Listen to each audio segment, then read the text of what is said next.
माझा मुक्काम नाशिकला आहे. आज सकाळी माझ्याकडे म्हणजे माझी वेळ घेतली होती. रिंग रोड बाधित जे शेतकरी आहेत त्यांच्यावरती काही अन्याय होतो आहे म्हणून त्या भागातले आमचे नगरसेवक केशव पोरजे यांनी शेतकऱ्यांना भेटायचं आहे म्हणून मला सांगितलं आणि त्यानुसार या सगळे शेतकरी आणि हा महिला वर्ग मोठ्या प्रमाणात आला. तोपर्यंत मला या विषयाचं गांभीर्य माहीत नव्हतं. ठीक आहे, जमीन संपादन भूसंपादन होत असतं, विरोध होत असतो, पण कमलाबाई धोंडीराम खिरकाडे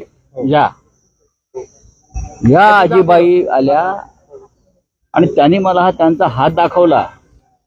हा यावया इतर महिला भगिनी सगळ्या त्यांनी त्यांच्या अंगावरचे, हातावरचे, पाठीवरचे मारहाणीचे काळे निळे जे व्रण आहेत ते दाखवल्यावरती मी इतका अस्वस्थ झालो की काय केलं, कोणी केलंय.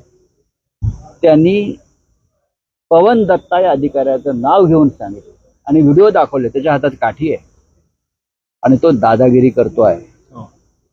महिलांना, पुरुषांना जमिनी ताब्यात घेण्यासाठी सरकारने जबरदस्ती करतो आणि ज्या पद्धतीने मारहाण झाली त्यानंतर मी ताबडतोब पवन दत्तांना फोन केला. म्हटले काय चाललंय, तुम्हाला मारण्याचा अधिकार दिला कोणी? तुमचं IAS ट्रेनिंग मध्ये जबरदस्तीनं भूसंपादन करताना वृद्ध महिलांना अशा प्रकारे मारहाण करा असं ट्रेनिंग दिलंय का? मला प्रधानमंत्र्यांना विचारावं लागेल.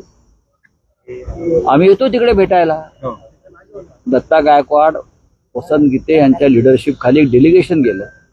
चर्चा सुरू असताना ते महाशय पळून गेले. ताबडतोब मी इथे आलो. म्हणजे चला जिल्हाधिकाऱ्यांकडे जाऊ. जिल्हाधिकारी दिवसा बैठकीला गेले. आम्ही थांबलो, वाट पाहिली तासभर. त्यांची पूर्वनियोजित बैठक होती. आलो. दरम्यानच्या काळात मला महसूल मंत्री चंद्रशेखर बावनकुळे यांचा फोन आला. आपल्या माध्यमातून त्यांनी हे सगळं प्रकरण पाहिलं आणि त्यांनीही त्या संदर्भामध्ये चिंता व्यक्त केली. अत्यंत संवेदनशील भाषेत त्यांनी मला सांगितलं की तुम्ही म्हणता हे जर खरं असेल तर मी नक्कीच त्याच्यामध्ये स्वतः लक्ष घालून हा विषय संपवतो. काळजी करू नका, शेतकऱ्यांना न्याय देतो. जिल्हाधिकारी आयुष प्रसाद हे सद्ग्रस्त आहेत. त्यांनी चांगला संवाद साधून या संदर्भात मार्ग काढण्यासाठी प्रयत्न करतो असं म्हटलेत आणि मी स्वतः त्यात लक्ष घालणार आहे. सकाळी 7 वाजता सरकार कामाला लागलं. 7 वाजता लोकांच्या घरात घुसले. आता दांडे घेऊन सकाळी 7 वाजता महिला आंघोळीला गेलेल्या आहेत, कपडे बदलतायत आणि त्या परिस्थितीत त्यांच्यावरती हल्ले या राज्याचे प्रशासनातले अधिकारी करतात. लाज वाटली पाहिजे. तुम्ही काल नाशिकमध्ये धर्मध्वजा फडकावलत ना, काय त्या धर्मध्वजाचे पावित्र्य आहे की नाही? नारी शक्ती कशा करता आहे. शिवसेना या विषयावरती आंदोलन करणार आहे पण आम्ही थांबलो. चंद्रशेखरजी बावनकुळे यांच्यावरती माझा विश्वास आहे. मी त्यांना अनेक वर्ष ओळखतो. संवेदनशील मंत्री आहे. जिल्हाधिकाऱ्यांना सुद्धा बोलताना मला जाणवलं की त्यांना याच्यातून मार्ग काढायचा आहे. आणि या आजीबाईंसारख्या ज्या असंख्य आमच्या भगिनी आहेत, तुम्हाला त्यांचा आवाज ऐकावा लागेल. तुम्ही जबरदस्तीने त्यांची घरं आणि शेती ताब्यात घेऊ शकणार नाही.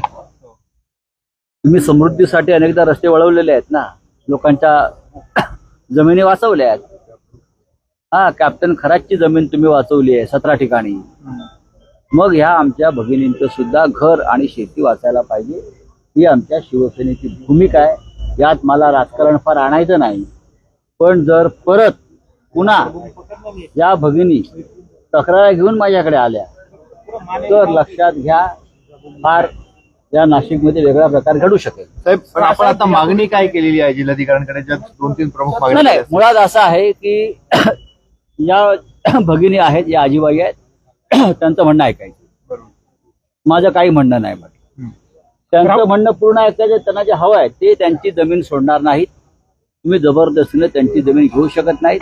त्यांनी याआधी 4 वेळा त्यांची जमीन गेलेली आहे. धरणामध्ये गेली आहे, अजून कुठल्या प्रकल्पात गेले, बरोबर नाही? रोडमध्ये त्यांची जमीन गेली, धरणामध्ये गेली. पाच सहा वेळा गेली. आता किती वेळा या वयात त्याने जमीन आपली द्यायची? हा साधा भावनिक विषय आहे. आमच्या इतर भगिनींचा सुद्धा तोच विषय आहे. तुम्ही अलाइनमेंट बदलायचं आहे आणि हे जे अधिकारी आहेत पवन दत्ता त्यांच्यावर तुम्ही त्यांना शोकवास दिली आहे. त्यांनी मला सांगितलं की या घटनेनंतर आणि आता ही सगळं झाल्यावर त्यांना आम्ही ताबडतोब शोकवास दिलेले आहे, त्यांच्याकडनं उत्तर मागवलेलं आहे आणि त्यानंतर आम्ही कारवाईचा विचार करू. ते पळूनच गेले तर खोटं पण बोललेत की जिल्हाधिकाऱ्यांकडे जातो, जिल्हाधिकाऱ्यांनी बोलवलंय. बघा हे त्यांना नवीन सरकारमधलं प्रशिक्षण असेल, खोटं बोला, पळून जा. त्याच्यामुळे हा प्रश्न मी संसदेमध्ये नरेंद्र मोदींना विचारणार आहे, भर पार्लमेंटला विचारणार प्रश्न मी. त्यांच्या केबिनमध्ये त्यांनी शेतकऱ्यांवरती बळजबरी केली आहे. पोलीस राऊतसाहेब यापूर्वी पण पवन दत्ता यांनी त्यांच्या ताब्यामध्ये कोण प्रांत आहेत? आप्पासाहेब शिंदे दिंडोरीमध्ये सुद्धा हा प्रकार असेल. कोणीतरी आप्पासाहेब शिंदे नावाचे अधिकारी आहेत. आप्पासाहेब शिंदे नावाचे एक प्रांत अधिकारी आहे. त्यांच्या सुद्धा अशाच प्रकारच्या अरेरावीच्या तक्रारी आहेत. मी दिंडोरीत जाणार आहे हे पण सांगतो.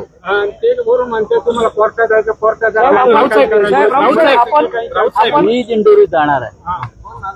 माझं पुढल्या आठवड्यामध्ये बावनकुळ्यांशी माननीय मंत्री, महसूल मंत्री त्यांच्याशी या विषयावर चर्चा होणार आहे. पाहू ना, हा महाराष्ट्राच्या नाही, महाराष्ट्रात राहायचा ना. आप्पा शिंदेला बघू ना. सरकार येतात, सरकार जातात. शेजारी मार्केट 3 नंबर मी सांगितलंय, सरकार येतं, सरकारी जातात. अधिकाऱ्यांनी न्यायानं काम करावं. राऊतसाहेब पवन दत्ता यांनी त्यांच्या दालनामध्ये